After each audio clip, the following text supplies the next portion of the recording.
Εδώ είμαστε λοιπόν. Ο ήλιος δύει.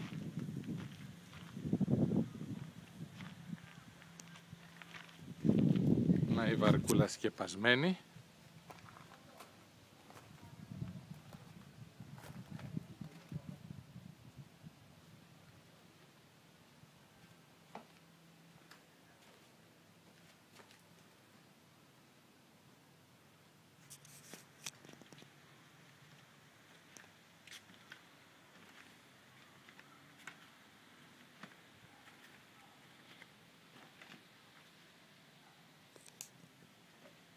Έτσι λοιπόν είναι κλεισμένοι όλα.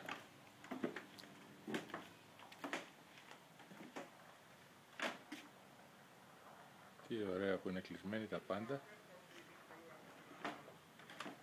Η θερμοκρασία σήμερα είναι κάπου 25 βαθμούς. Και η ημερομηνία είναι, δεν ξέρω πόσο είναι. Αύριο έχουμε Thanksgiving αύριο. Αυτό είναι το boat. Γεώργιος Ρίσκας.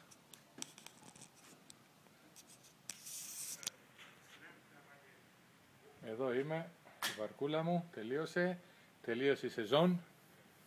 Είμαι 63 φέτος, εύχομαι του χρόνου να είμαι 78, δεν ξέρω πόσα θα είμαι του χρόνου, και εύχομαι να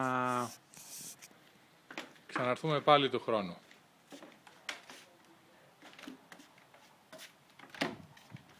Αυτό είναι όλο.